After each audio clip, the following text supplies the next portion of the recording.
Hello, Star Trek fans. Welcome to ReBinge It. This is the ReBinge Star Trek Voyager podcast. My name is Kim. And my name is James. We are rebinging Star Trek Voyager from the beginning, one episode at a time.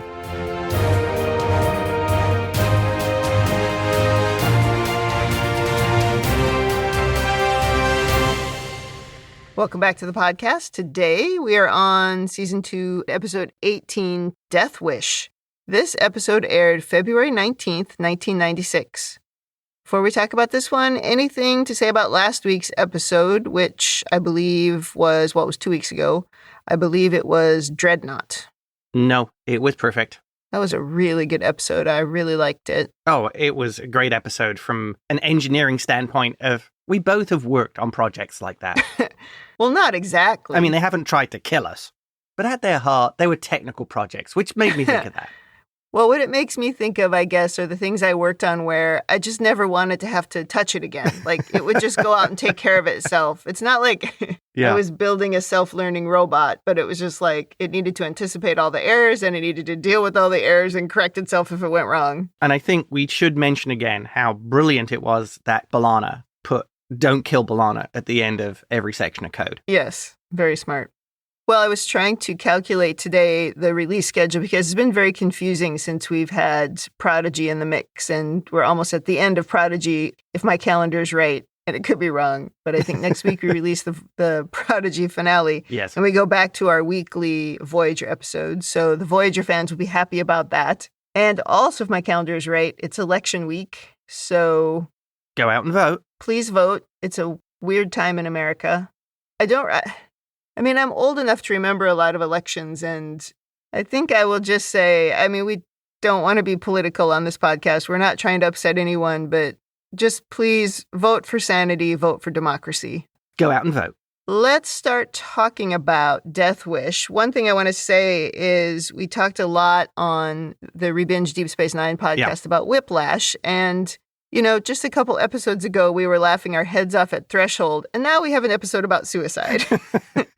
So, it's a very Star Trek thing that we will go into ultra serious and ultra goofy and then back to ultra serious. Yes. So let's get started. You have the notes this week, so... We open on Voyager scanning a very odd comet that they can't quite figure out, and they don't know where it came from or what directions it's going in, but it seems to be moving under its own power. Yeah. And Janeway decides that they're going to beam a piece of it on board. In the transporter room, B'Elanna sets up a containment field, which I thought was worth pointing out because they never did that in Deep Space Nine. No, we just beamed it right on to Ops, right into Ops.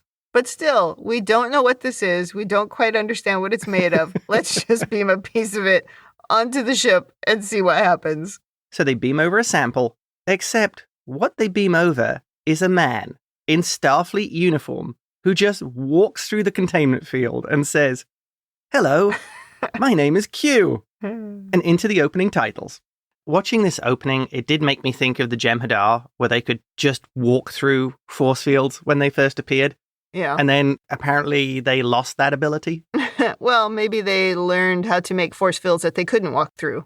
You can headcanon anything in Star Trek if you try hard enough. It's like the criticism of logic, right? You can use logic to make an excuse for anything. It's the same thing with headcanon. You can headcanon anything into reality. Yeah, the writer's room can come up with any excuse. I don't remember how we felt about this when we saw it, but did we think they changed the Q actor, or did we think this was a different Q? I think our reaction at the time was, what? Because we'd already seen other Qs by this point. That's true. We already had, I was thinking about this the other day, we already had Corbin Burnson as a different Q. Corbin Burnson was a big star at the time. He'd been on LA Law, and of course, Corbin Burnson's mother was Jeannie Cooper, who played Catherine Chancellor on The Young and the Restless. So we did, already have other Qs. There does seem to be a degrees of soap opera with a lot of actors. Yeah, that's true. Look, soaps used to be huge. They're not as huge anymore, but it was steady work for an actor. So it makes sense. Did you know this actor was also on Deep Space Nine? Really? Yes, he was in Captive Pursuit. He was the hunter. Oh, Mm-hmm. it was a little bit difficult to tell under all that makeup. Yeah, because he has no makeup on here. Yeah, those were the days when Deep Space Nine would have lots of different aliens on, and they had a huge makeup budget, which seemed to shift towards space effects and special effects. I don't know. We talked about that a lot. My opinion was it wasn't that. It was just because we had more repeating characters with heavy makeup, including Worf. Right, That's which true. we didn't have at the beginning, but we had to deal with Gul Dukat all the time. We had to deal with Martog, right? Lots of Cardassians, yeah. Yeah. That's true. Who was Jeffrey Combs, And the Vorta. Vorta. Yeah, exactly. Well, this Q is played by Gerrit Graham, and soon as B'Elanna tells Janeway it's a Q, she immediately orders Red Alert. I really like that. She's like, I took that class.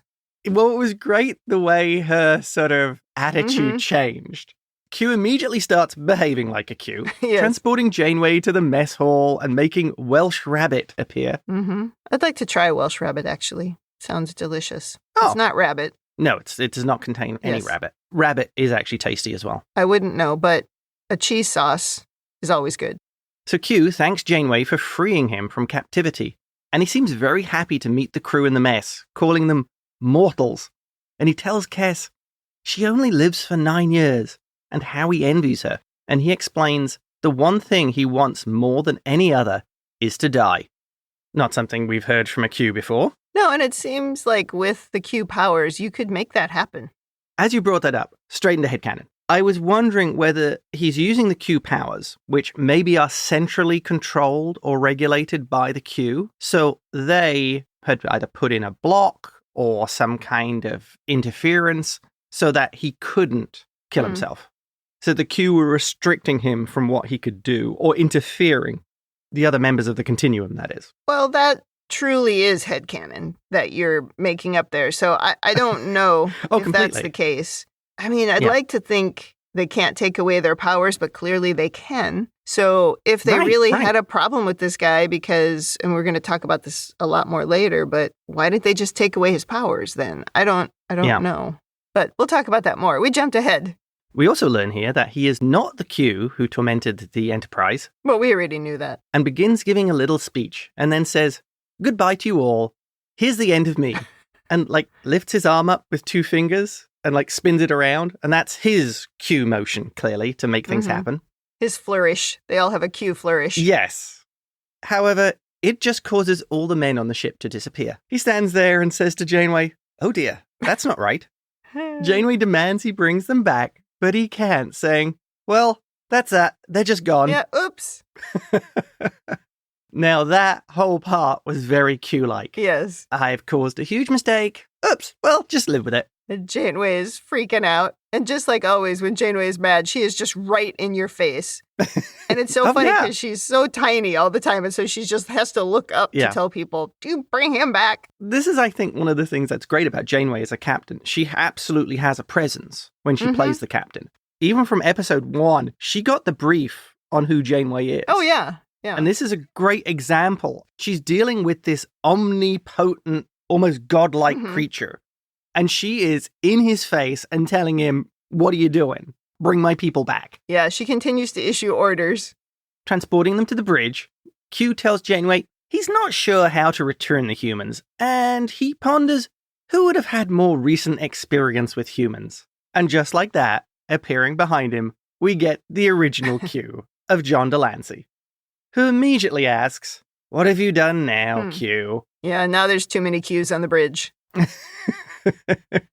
I think at this point, to make things easier, I'll refer to the rescued Q as Quinn. Okay, because that's what they name him at the end. Yes, that's correct.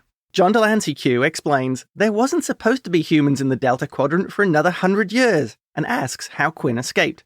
Janeway says they freed him, and Q immediately goes sexist, saying, "Well, that's what you get for having a woman in the captain's seat."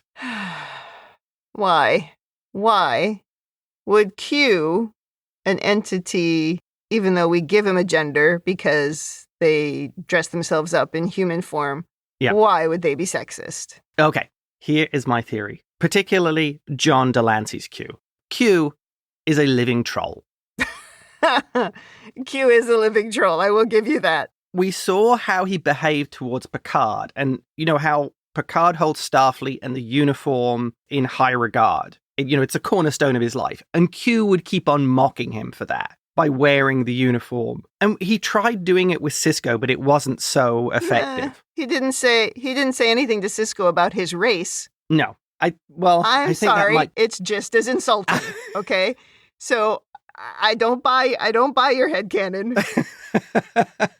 For 90s TV, that might be a step too far, making racial insults against him. Well, that's my point, okay? Yeah. They knew that was a step too far. This is a step too far as well, but we do it because it's okay to treat women like crap and make it a joke. Okay. This is a mistake. I'm sorry. This is a huge mistake for them to make Q like this. That's a fair point. They could have got across his being contemptuous or trolling Janeway without going straight to sexist. Yes, because that comes from the writers, not from Q. And it pisses me off. And we're going to talk about it through this whole episode. I'm relatively certain that will happen, yes. But Q is a troll, even if it is going a little over the edge. I agree he's a troll. It's just they have picked which kind of a troll he will be based on the 90s. Back to Q, and he notices that there are no men on the bridge and asks, "Is this a ship of the Valkyries? Or have you finally done away with your men altogether?" Quinn tells him there was a slight accident, and Q replies, "You were trying to commit suicide. Now you see why we locked him up for the last 300 years. Snapping his fingers, the men reappear. Oh, I thought we were going to have the rest of the episode without those guys. Unfortunately, Chakotay also returns. Yeah, they could have left him out. Now, he does needle Chakotay a bit here. Oh, yes. Now, it's okay, apparently, to make a racist comment towards Native Americans in the 90s, but not to the black captain. Ooh. Yeah, the words he used there could be a little questionable. Yeah. This is why I find it so offensive, because we have picked how we're going to troll, and it's okay to insult Native Americans, it's okay to insult women. These things are funny, but it's not okay to insult the black captain for his race. Yeah. That's a problem. Yeah. Q tries to take Quinn away, but he asks for asylum in the Federation. Quinn then does his Q magic, taking Voyager to an old hiding place, as he puts it. And we see it's actually at the Big Bang. Does he ask for asylum before they start the chase? Yes. Okay. Q just reappears, telling Quinn, "Oh, I know all the hiding places."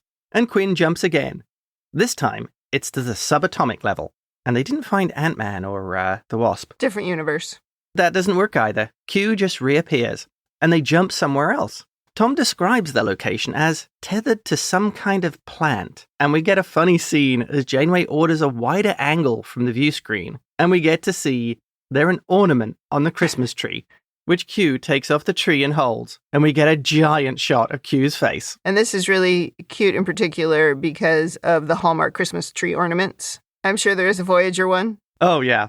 Quinn tells Q he'll not be taken by force. He'll stalemate him for an eternity if he has to. But Janeway has had enough and chews out both of them.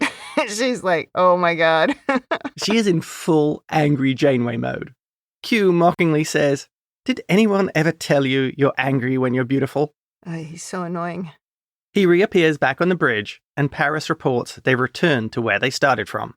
Janeway tells Quinn they'll follow the letter of the rules and hold a hearing on his request for asylum. And we get an eye roll when Q holds Janeway's hand and says, "So touchably soft, what is your secret?" You know, that is the one good thing about all of the sexist insults that Q hurls at her, is her reaction every time is so good. She's got numerous Janeway maneuvers, just eye rolls and eyes, right? She's just really, really good about it. Q agrees to the hearing on condition that if they rule in his favor, Quinn must return to his confinement. Quinn also agrees, but if he wins, he's to be granted mortality. Q does seem to be enjoying this. You think Q is enjoying this? Yeah. Well, I think he's always enjoying playing with the humans. Messing with their heads. I would think you could deny asylum in this scenario and just say, "I'm sorry," because it's a member of a race so powerful, you can't possibly really protect him. Yeah. It doesn't necessarily make sense. Right. At the time she agrees to it, he's still an omnipresent being. How do you deal with that? Yeah, exactly. Well, Q goes on to tell Janeway this is why she's the captain. She gets to handle the real tough ones. Now we get to see if the pants really fit. And then he leans back to look at her backside. I do remember when that happened originally how much we laughed, because it It is funny. Yeah. I mean, it's comic timing at its finest. But and we do get another Janeway maneuver at that point. Yeah. We have a lot of time, obviously, to look back on this and go, "Oy, that is really tough, right, to watch." It's very dated. It doesn't hold up very well 30-some years later. Yeah. But I've said it before, sexism in the time isn't funny either. It's just that some people think it's funny, especially the sexists find it funny. But those of us who are on the other end of it never found it funny. We cut to Tuvok reading a pad, and Quinn comes to visit him, or rather interrupt quite rudely. As they talk, Quinn explains that the Q have evolved to sacrifice many things: manners, mortality, a sense of purpose, a desire for change, and a capacity to grow, calling each loss a new vulnerability. The point of this scene seemed to be to give more background on the Q, which I don't think, have we really got much by this point? We didn't get a lot of development of the Q in TNG, and I would say none in Deep Space Nine. I don't really remember. The Q episodes are not my favorite because the all-powerful aliens they're a little silly, and they kind of render the humans to be sort of ants. So it just doesn't make, to me, compelling stories. Well, the Q episodes were mostly silly, yeah. Yeah, so I never really spent a lot of time going back and watching and analyzing those episodes. But I don't remember the development of Q itself. I don't really think there was much. Probably not. To be fair, that is one of the good things about this episode, is you do sort of understand the Q a bit more. Yeah. Well, the point of Quinn's visit is he wants Tuvok to represent him at the hearing. And we also get a little Vulcan canon here, learning that the Vulcans do practice ritual suicide. Yeah, that was interesting. I also like Tuvok trying to find out what the Q vulnerabilities are. Sneaky. Yes. He doesn't learn anything, but he tried. So the hearing kicks off, and we begin a classic Star Trek court drama. Sure, we've got Tuvok filling the role of the defense lawyer, right, which we've seen. I mean, we saw Sisko do that, we saw Riker do that, and we saw Picard do that. I noticed this one couldn't be that important because they didn't go into their dress uniforms. That's true, they didn't. Do they have the dress uniforms? I don't know. Yeah, maybe they didn't pack them. They're only going to be away for 6 weeks. Yeah, I can't remember if we see them. Almost immediately when we start off, Janeway tells Q to not call her Madam Captain. I assume this is the version of Jean-Luc Mon Capitaine. Yes. Also, we see something with Q here of... He seems to be maintaining an attitude of sort of aloof indifference, even though he claims this is a matter of great importance to the Q. I was wondering here, was he trying to give an impression of, oh, this doesn't make any difference to us, this isn't a minor thing? He doesn't want to give away to the lesser beings that this is important to them. That's possible, but at this point, it's also possible that he just thinks this will be easy, I'll convince this human, no problem. But because you do see looks on his faces as we go. And there's one time where he's like, oh, I got it. And there's another time where he's looking at Janeway like, uh-oh, this isn't going right. So I think it might just be confidence. De Lancie really, even if you don't like this character, De Lancie plays a great characterization of Q. There's a lot of great facial acting and body language that he gives off during this episode. Apart from the sexist stuff, I quite like him. Quinn begins by explaining to Janeway that immortality is impossible to endure anymore. If the path he chooses leads to death, then what right does the continuum have to interfere? If he doesn't agree with the majority, then he will be locked up for all eternity. Q requests an expert on the Q to be called to the stand and materializes a second version of himself. Janeway eye roll right at this moment. Yes. This episode is full of great eye rolls. I'm going to say something controversial here. I think Janeway's portrayal of irritation at dealing with the Q is actually better than Picard's. Yeah, I think by the time we get to the series Picard, he's sort of figured out that just being mad about it doesn't help, but he just kind of, he gets mad like he does when he has to deal with children. It's the same thing. This is outside of my control. I don't know what to do. Right. Well, she recognizes them as sort of petulant children. But they have power, so it's dangerous. It's the Squire of Gothos. On the stand, Q explains that the suicide of Quinn could cause an interruption to the continuum and have unknown consequences for the Q. Quinn tells him that this is precisely the point. It would force the Q to deal with the unknown for the first time since the new era began, and that the Q are afraid of the unknown. That was really good there. Trying to remember, I mean, Were the Q not like the prophets where they could see everything? Don't think they could see all of time. Okay. On the stand, Q changes his tack a little bit, saying, immortality is a defining quality of the Q, and that Quinn's remarks are mentally unbalanced. And we get an eye roll from Quinn here. It's an eye roll heavy episode. Tuvok defends Quinn, saying, that's a faulty premise and not enough proof for mental illness. Continuing, he points out that the continuum have executed Qs for certain crimes. Q just tries to shrug it off, saying, their crimes caused an interruption in the continuum, and their deaths ended it. Yeah. I question his reasoning here. That almost sort of seems like circular logic in some ways. Yeah, that's completely different. Yeah, that's handwave logic. Mm-hmm. Oh, in this case, it was different because it wasn't the same. Q explains, this is a matter of social order versus anarchy. Quinn whispers something to Tuvok, and we bring up how Q himself was once disciplined by the continuum for inappropriate behavior. Q objects, but when forced to answer, he just says, my record was expunged, and doesn't expand on what happened, which was a very good episode of TNG, by the way. Yeah. Q now requests to bring witnesses from Earth who he claims their lives were changed by Quinn. He assures Janeway it won't affect the timeline. So this, I think, points that the Qs clearly can go back in time. Does that mean they can go forwards in time as well? I don't know. The Qs are confusing. If they can actually bring the actual people, then yeah, they're jumping around in time.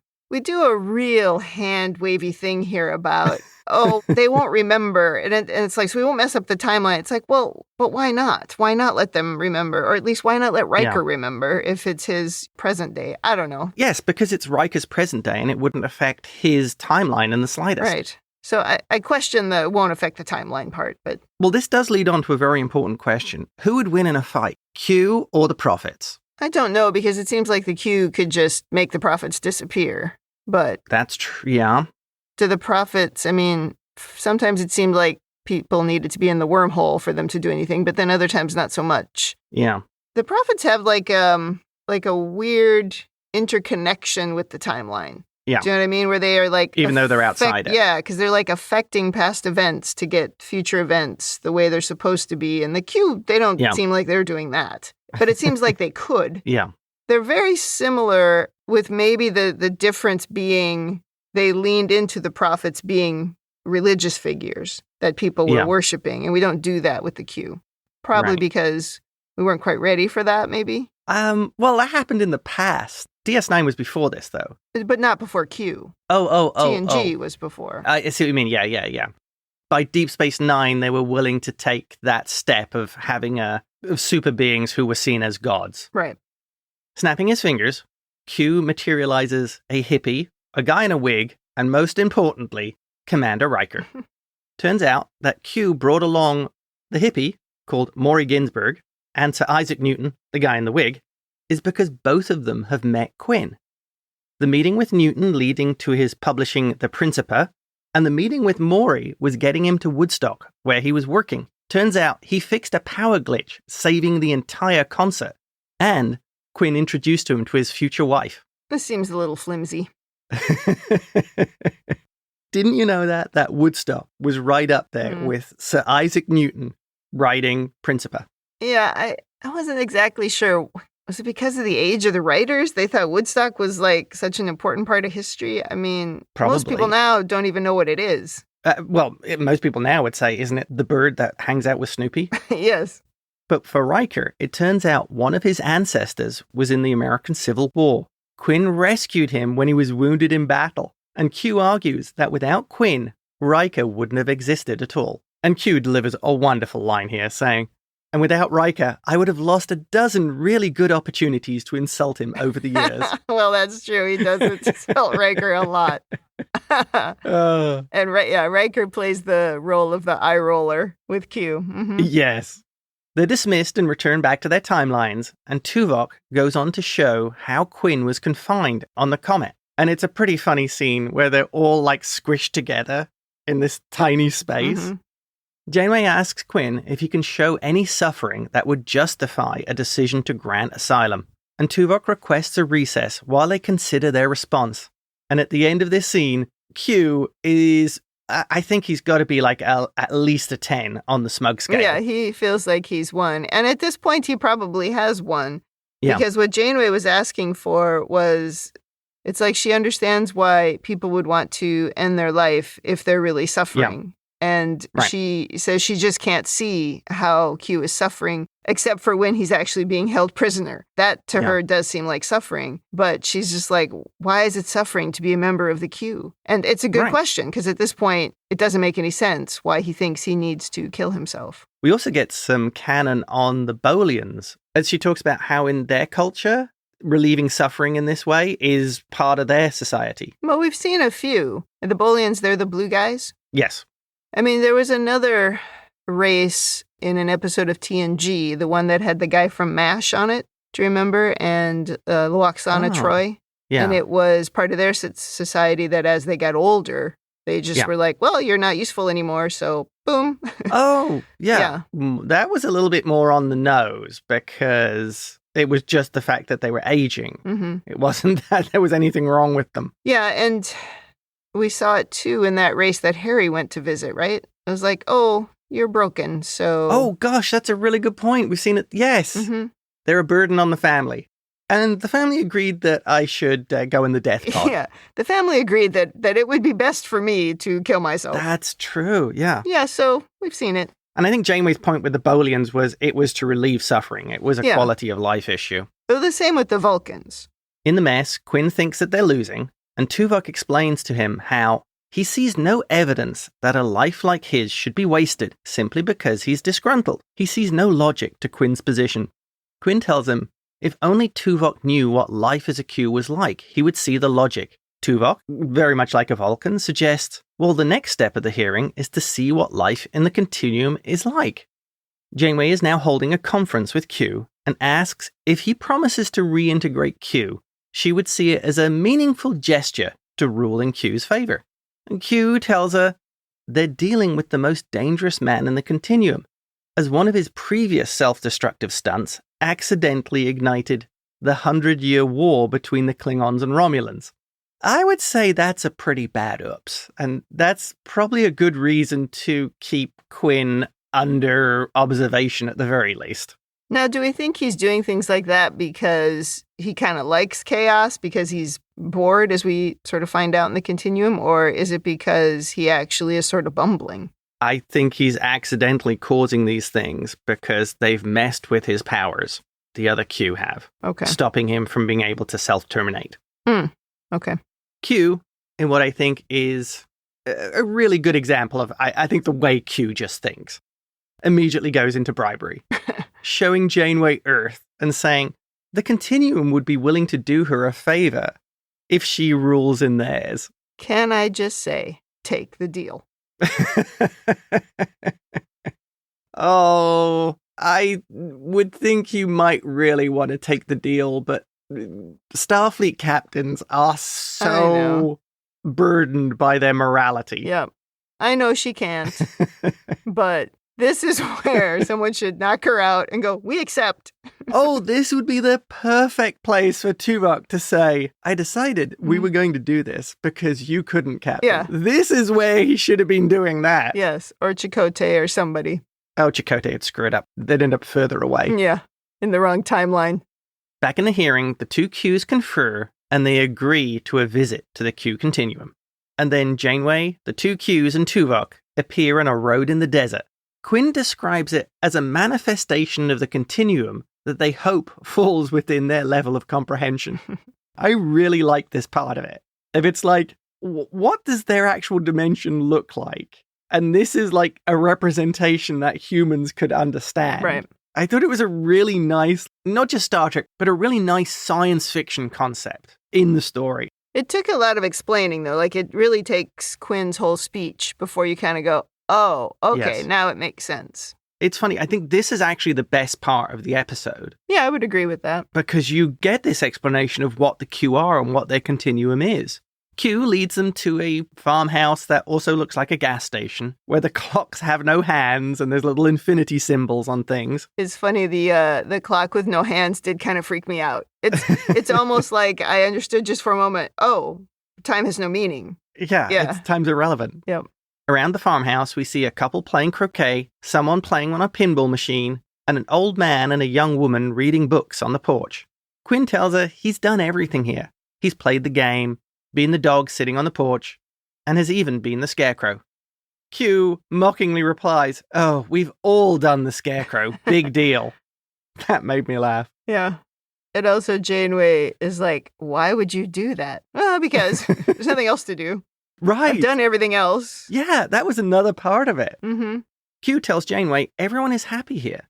And the guy playing pinball turns and does a really creepy looking smile at them. Yeah, he didn't look that happy. Quinn continues to explain that he was a philosopher. He argued their civilization had achieved a purity that no other culture had ever approached.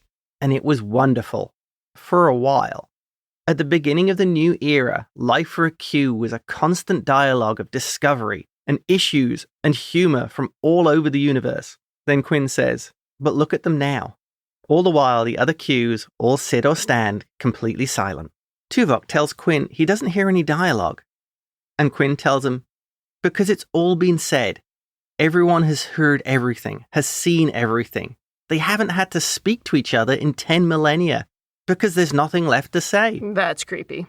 Quinn tells Q it's ironic that he's arguing their side. He was once banned and made mortal for his crimes. Q starts to get defensive here and says, that's because he's a born-again Q. That life is behind him. Quinn continues, telling Janeway how Q rebelled. He used his powers for amusement because there was none in the continuum. But eventually Q was forced to become a fine, upstanding member of the continuum. But Quinn misses the irrepressible Q, the one who forced him to think. And we get a great little acting moment from John de Lancie where his whole attitude changes and he says, you found me irrepressible? Yep. And he seems genuinely surprised that Quinn was actually impressed by him. Yeah, it's like Quinn is actually starting to change Q's mind. Right. If not Janeway's mind, yeah. Taking the newspaper from the woman on the porch, Quinn shows Janeway what he calls his fall from grace, and it's an article called My Corner of the Continuum, titled, I'm ready to die, how about you? Yeah, that probably caused some trouble. Q tells them that's when they can find him, for his safety. Quinn disputes this, saying that he was the greatest threat they ever faced, so they had to lock him away for eternity.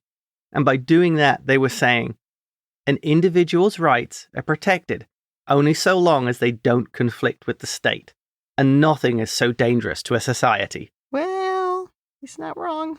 It's interesting here because de Lancie as Q is giving this real sense when he's standing there that he looks kind of sad. It's really weird. He's like giving off just these vibes, like almost like a sense of loss. Yeah, I can see that. I mean, that was a big part of this episode was sort of Q's realization. Yeah, of what he'd become. Of what he'd become, and also what the real meaning behind what Quinn was trying to do was. I don't think you know, he hadn't quite thought about it or grasped it before. Because he was just following the Q line, the official continuum thinking. Right. Quinn tells Janeway, what happens when you have nothing left to explore? Would you want to live forever? When life becomes futile, meaningless, unendurable, it must be allowed to end. Finally saying, for us, the disease is immortality. Returning to Voyager, Tuvok rests their case, and Janeway calls recess. She'll make her ruling in the morning. And Q here, talk about reversal. He's actually looking very pensive. He's looking serious. We don't get that usually brash and flippant Q. Yeah.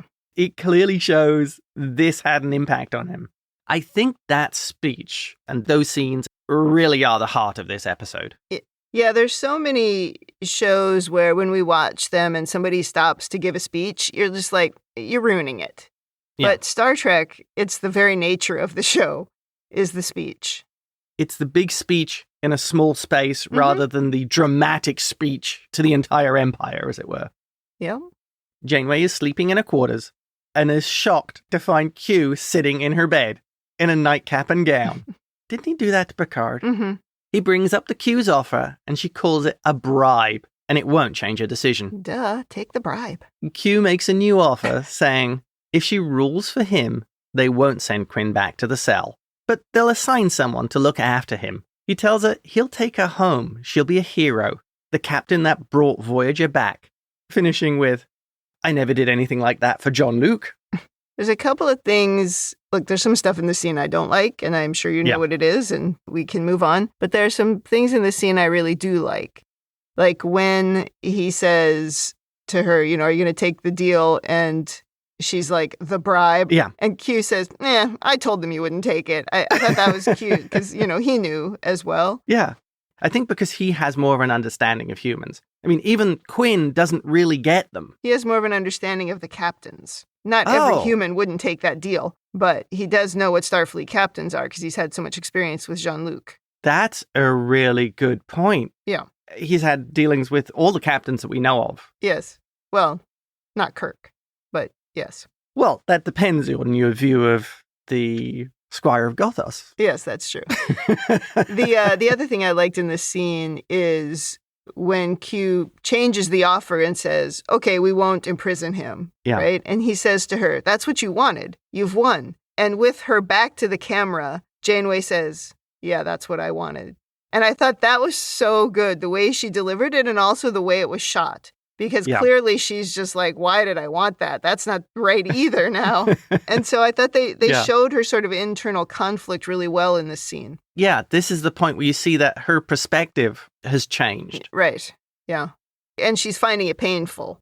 Yeah. Which I liked. I can't remember if it was in this scene or in the one where Q shows her Earth and he calls her Kathy. Now, it was this one. Okay, the funny thing about that is, to me, that's the right kind of troll. Oh. Okay, it's not gender specific, which again is something I just don't think Q could be able to relate to, but it probably irritated her. It got under her skin. It's like the over familiar thing, because he would do that with Picard all the time. Well, I think when we've seen her referred by her first name, it's been Catherine. Yeah, it's never Cat. No, that's why it's a good troll. It's an additional troll of not only are you being familiar, but you're using a shortening of a name that she doesn't even herself use. When I was a kid, people would call me Kimberly to irritate me. Yeah. I'm like, that's not my name. It works. It irritates you. But, I was also a child. Well, it's much easier as a child, yeah. Mm-hmm. Also, my notes here, by the way, say take the deal. I question what kind of Starfleet captains we would make. Well, it's hard for me because she's not just doing it for herself. Yeah. She'd be doing it for the many, right? That's very true. This is another needs of the many moment. This is a philosophical discussion she could be having if she had a first officer she trusted, but she doesn't. But this is a philosophical discussion that you could have, which is, in this situation, do I pick the suffering of one individual? Although the difference is, I suppose, it would be an eternity of suffering. Yeah. Over the needs of my entire crew. Well, I'll add to something like this. If it's true what Q said, that Quinn accidentally caused a 100-year war between the Klingons and the Romulans, what other accidents could he cause? Well, he says he'll have somebody watch over him all the time. But even watching over him... Yeah, he could still do it. Is there still a risk of he screws things up? Oops, he caused the Dominion to win. Yeah, okay, I suppose you're right. Yeah. But, I always want Janeway to win and just... Yeah, well, yes, she deserves a win. Okay. Off to the hearing again, and Janeway is giving her ruling. She's clearly very conflicted, saying she cannot escape the moral implications of her choices. But in the end, she finds it impossible to support immortality forced on an individual by the state. The disruption that may be caused in the continuum is not enough to justify additional suffering by Quinn, and she grants him asylum. And we get a classic Voyager line here. Q asks to see Janeway in her chambers, and she replies, "You've been in my chambers enough for one visit, Q." That was a great line. Awesome delivery by Kate Mulgrew as well. Yes. Loved it. An annoyed-looking Q snaps his fingers, and Quinn's powers are gone. He's mortal. And we go into a great Star Trek speech here. Janeway tells Quinn he has a new existence to explore, an entirely new state of being. And she says, "I like this life, Q. You might too." That was just beautifully delivered. She tried. That's one of the great captain speeches, I think. Well, it's a real Star Trek moment here where she gives two just excellent speeches. One when she gives the verdict and then this one. Right. And you know that both are completely driven by that moral compass that we know the captains have to have, right, in order to succeed within the doctrine of Starfleet. So I think it's really good, but at the same time, she had to at the end just be like, I have to try to save him. Right. I just have to. That's a very Star Trek captain thing. Mm-hmm. Janeway's now recording a log, and she's anxious to engage Quinn, as he's now picked a name for himself. Although that's the name I've been using for the episode, because otherwise it would just be Q says, Q says, Q this, says. Q that. Yeah, you have no idea what's going on. She wants to engage him in ship's activities, and she and Chakotay are trying to find an assignment for him. When the doctor calls, Quinn's in sickbay, and he's dying. In the sickbay, the doctor says Quinn has ingested a rare form of Nogachak hemlock. It's fatal, and there's nothing the doctor can do. Quinn tells Janeway, "This is my final gift to my people," and thanks Janeway as he passes away. Tuvok questions, where did Quinn get the poison from? The doctor doesn't keep any in stock, and the replicators won't produce any. And Q appears, telling Janeway, I got it for him. Quinn was right. The continuum scared him back in line. I didn't have his courage or his convictions. This was a man who was truly irrepressible. I only hope I make a worthy student. Janeway cautions, the continuum won't be happy with him. Q just smiles and says, I certainly hope not. And then in a nod to his original appearances on TNG says, Au revoir, Madame Captain. We will meet again. And disappears. The end. It was a good ending. Well, we've reached the end of the episode. Let's go to over-analysis. Wow. First of all, the Q, afraid of the unknown, or the continuum, afraid of the unknown. Mm-hmm. I think that's a really interesting concept in the evolution of the Q as a story point. Agreed. This omnipresent race that have been everywhere, done everything, said everything. It really, it gives an interesting background, I think, to the Q that you would get bored because they know everything. By this point, anything they don't know, they're afraid of. I thought that was a really good story point. I think I like the idea of it. Yeah, it gives some depth to the Q that we haven't had before. Yeah. And I definitely like that part of the story. Mm-hmm. Next thing, I don't know if this is an overanalysis or an observation of, but wow, did I ever get a Zardoz vibe? You know, the John Boorman movie, which he wrote. You know, one of the concepts in that is, you know, in that case, it's humans have reached this point of they've maxed out their evolution and they're immortal. They can't learn anymore. They've come to the limit of everything they can do. And I thought this episode very much had that same kind of vibe as Zardoz, except, you know, not with the really weird costumes and Charlotte Rampling. I mean, I've not seen that, so I can't comment on it, but that's an interesting concept. I'm sure there's some other people who can see the parallel, or we'll get letters about it, one of the two. You know, it's been kind of quiet, actually. We haven't had many emails about Voyager for the last maybe month or so. I think I've only had a couple. Wow. For the first season, I got tons of emails. Yeah, it's been quiet out there. But we have more listeners, so I don't know. Everybody's gone quiet. Next thing. In some ways, this is an extraordinarily troubling episode. Yes. It's showing the importance of the right to die. But this guy seems to be more depressed from boredom. I don't know if that's necessarily the best reason for a right to die. Yeah, maybe they just didn't show it well enough. I mean, I think they were just trying to say that our purpose has ended. Yeah. And it was more about that than it was about mental illness. Do you know what I mean? Yeah. I still found it unsettling in some ways.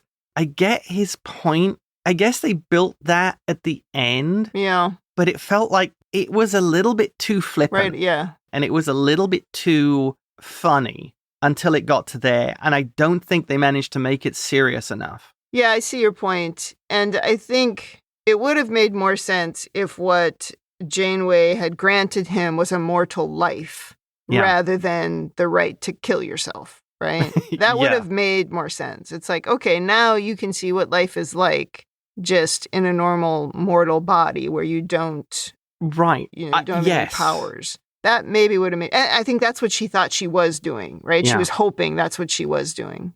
I think that would have been a better story point of, you know, this Q wanting to be mortal and wanting to experience having an end, what having an end date was, rather than the suicide approach, which I don't know. I found it. It's dark. I found it icky. Not dark. I can live with dark. I found it voyeuristic, and it didn't have to be. I think the problem is granting him mortality didn't change his knowledge. He would still have knowledge of everything. So perhaps what would have made more sense is what they did. You remember Worf's brother on Deep Space Nine? Oh, if they had instead granted him a different life. Like, okay, we will make you immortal. We will also take away or change your memories, and you build a different life somewhere else, and you just live as human or whatever. It doesn't have to be human. Any species that has an end date, right, that is mortal. You're still a Q, but you don't have the powers, and you don't have this godlike memory. No, you're not a Q anymore. You turn them into some other species. They just completely are immersed in that life. They don't even remember being a Q. Oh, wow. Exactly. Yeah. Then it would have been maybe a little bit less icky. It's just like, I can't bear this life. There's nothing more for me to learn. I'm going to have to be like this for all of eternity. And we're never going to grow and change. Everything is going to be exactly like this forever. Yeah. So here's an alternative. I will make you a human and drop you on Earth. And you just have to live as a human. You don't remember being a Q. You only know what a human would know. And now you've got a different life and a lifespan. Yeah, right. Yeah. Basically giving him the ability to experience being immortal. Yeah. That probably would have worked. Because trying to live as a human with the knowledge of a Q was cruel in its own way. Might be a little difficult, yeah. Yeah, no, I get what you mean. Anytime we sort of cover these topics where it's like we just wanted to have an episode about suicide, and so we sort of formed it around this. It reminds me a little bit of that Prime show we watched several years ago now. I want to say like 2019, 2020, something like that. Yeah. What was the way that they shot it? It was rotoscoped. It had a very different look to it, and so we were interested in it. We watched it, and this whole story about this woman who I think her father had died, and she was convinced that he was actually alive, and that part doesn't matter. What matters is that we spend this whole episode this whole season with this character, and you're like, wow, nobody believes her. And, she's going to get to this end point where everybody's finally going to see what she actually sees. But we get there and we find, oh, she really just has a mental illness. And none of those things were real. And everybody was trying to tell her that they weren't real. And in fact, they weren't. And when we got there and we kind of realized what we had been watching, it became really depressing. And we were like, it felt really voyeuristic, and I found it really gross. That's why I bring it up, because you had the same reaction to that show, which was, now I'm just watching somebody's mental illness for my entertainment. Yes. And that doesn't make me enjoy it. And so I can see why you would feel the same way here, is you're watching a person who we can't quite relate to the suffering that's going on. And so it just seems like we're just trying to get to the end point where this person can commit suicide. And it's just like, is that entertaining? So I do understand the way that you feel about it, but I also sort of get what they were trying to do. They probably could have done it in 100 different ways, but at least what we got from this episode was a bit more depth to the Q. And for us to sort of understand, like Tuvok says something that makes Quinn say, you're looking at us like we're omnipotent. We're not. That's not what we are. We have flaws as well. Right. And that's not something that we knew before. Yeah. So I get your point. It is a bit icky. There were some good parts in it, but yeah. Yeah, I get it. Well, do you have other overanalysis? No, that wraps it up for me. Not a lot of overanalysis in this one. Well, I had some things that we already talked about. I would say that it's a classic Star Trek thing to have a court case, right? Some kind of hearing. Oh, yeah. I've done it on every show. This isn't the best one. Measure of a Man maybe is the best one, but there's other good ones. The problem with this one is from the start, you know what's going to happen. You know she's going to grant it, and you know she's not going to get back to Earth. You just kind of know what's going to happen, and I think that sort of blunts it a bit. But also, I don't think Q made a very good case. Like, he could have made a better case. The thing where he brought those 3 people there, it's like, that didn't make any sense. Oh, so Woodstock wouldn't have happened? Who cares? I just feel like he could have made a better case, and maybe they were showing him being flippant because he just thought, oh, this would be easy. I can control this human. Yeah. But I just don't think he did a good job of making his case. Do we want to argue that maybe his heart wasn't in it? Oh, maybe. That he was already starting to have doubts? Well, yeah, maybe. But I would also say the Quinn case wasn't that strong. Could have been stronger. Yeah. So I would say both sides were a little bit weak just for us to get to the point that we wanted to get to. Right. Yeah, I guess that's the difference. In things like Measure of the Man, the focus of the episode was the case. Yes. Whereas this one, it's the case is a vehicle that the episode sits on. Well, and there was a real conflict with Riker in that episode where he had to, he was on the side of the other guy, not on Data's side. Right. And I think they showed that he still had to do a good job, and he did do a good job. And Tuvok didn't really have that here. He didn't have a conflict. Yeah. So they didn't quite have that either. Plus, you had probably one of the most evil admirals in Starfleet in that episode. One of them, yeah. The other thing I would say is I frequently didn't like Q because, I don't know, it was just silly. And he could just be annoying more than anything else. And I think in this episode, while he had the annoying misogynistic moments, I did find him to be the most hinged that we've seen Q. And I actually like that. I mean, look at what a good character it can make in a good story. Yeah. If we sort of we just make him a troll, but we bring him down to earth a little bit. So I did think that was good. Two other quick things. One, the scene where he shows Janeway Earth and the look on Kate Mulgrew's face. We've talked about her face acting before. I mean, it's so good. And then you skipped over the line that I think is quite memorable from this episode, which is B'Elanna saying, "This ship will not survive the formation of the cosmos." Absolutely ridiculous. What a funny line. I'd intended to sort of save my complaints about Q here until Women in the Future, but we've already talked about it. I just don't understand why he would be misogynistic. They just did it for laughs, and I don't need that. I don't appreciate it. Yeah. There'd need to be a reason for me why he thinks that would work or have any impact, but it didn't make any sense. And even just we talked about this before too, like with Odo on Deep Space Nine, just putting him into a box, like he has to be a male character and the male character has to be attracted to the female character. And it's silly when these aliens don't really have gender. It's just silly. You got to make it appeal to a 90s audience. I guess. So then to just go lastly to Janeway's leadership corner, I don't have a lot to say here either, because we already talked about it. Because my question in this section would have been, did she make the right choice? And she made the right choice for the moral captain in Starfleet. Yeah. But I do think at some point it would have been nice to at least hear the conflict a little bit that she was having. Instead of just rejecting the bribe to go home, it would have been nice to hear her discuss why it is a conflict for her to make a decision where it's one being versus everybody on her ship. I just would have liked to have heard it. Yeah. But at the same time, we have discussed she doesn't have anyone that she can have those conversations with because she doesn't have a peer. This is where a good first officer would be useful. A good first officer, yes. And she couldn't talk to Tuvok because he was actually on the other side of the court case. Right. They could have done something wild like create a Picard in the holodeck just so she could have a chat with him. It didn't have to be Picard. Yeah, Patrick Stewart's very expensive by this well, point. this was right before First Contact came out, actually. It was the same year. So yeah, he's probably quite expensive. But they got Riker. She could have had the conversation with Riker because he was going to forget everything. Just something. Here's to throw out an idea here. Harry. Harry is, if you like, the Starfleet purist. He's the morals. Yeah, he's always the moral center. Yeah. It would have been interesting to hear his opinion. He's not even in this episode, is he? Oh, no, he is. Briefly. I think the conversation with Harry would be fascinating because he, if you like, also doesn't have the experience. So he would be looking at things from a purely philosophical Starfleet standpoint. Because Janeway is the idealist, tempered by experience, but still has the moral compass of Starfleet. Part of me just misses the drama of that conversation, the acting we would have gotten from Kate Mulgrew, because she just had that one little moment where Q says to her, "This is what you wanted," and she's like, "Yeah, it is what I wanted." And that was it, right? We didn't really get the conflict otherwise, but it had to be there. So I think that's all I'll say about Leadership Corner. I guess I will just go to rating. Thumbs up, thumbs down, or neutral. What is your rating? Oh, this is such a tough one. I absolutely cannot give it a thumbs up. It is not worthy of a thumbs up. Because of the suicide? Yeah. And because of the flippant way the episode is played, I think. Mental illness isn't funny.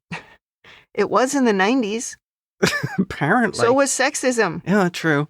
So I'm leaning towards a thumbs down, but I think I'm going to go neutral. Because it was well played, even if it wasn't a great episode.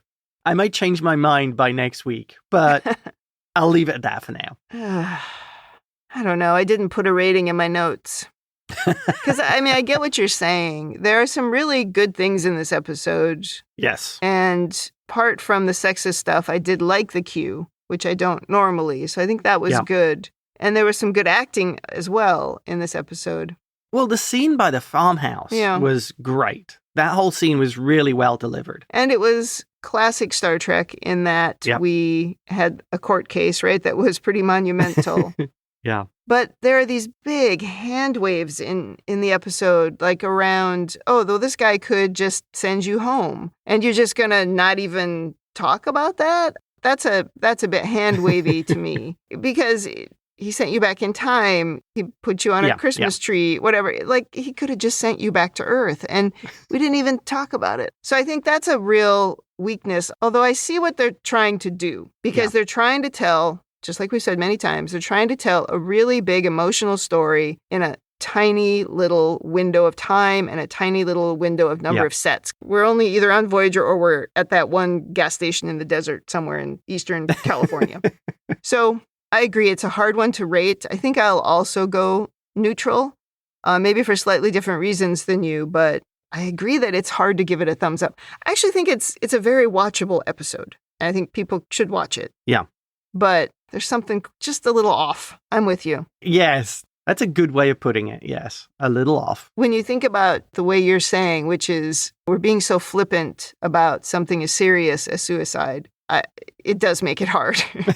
Because you're not wrong, right? We've got the Q making the sexist jokes and haha, isn't that funny? And then, here's a guy who wants to commit suicide. It's like, okay.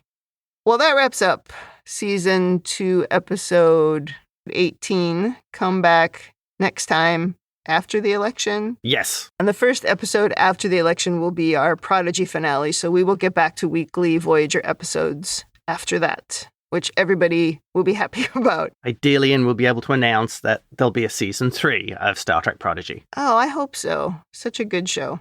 Okay, so in the meantime, if you'd like to send us your own overanalysis of this, I would really like to hear what you have to say about this episode, because we're obviously quite conflicted about it. So I would appreciate some emails, maybe from people who have experience in dealing with this more than we do. Please send us an email at ReBingeIT@gmail.com, or if you want to send us your overanalysis of any episode, you can also email us. You can find us on a few of the socials. We are currently on YouTube, Threads, and Instagram. As ReBingeIT. As ReBingeIT. And you can join the Facebook group, facebook.com/groups/Star Trek TTM podcasts. Thanks for joining us on the ReBinge Star Trek Voyager podcast. That's it for me.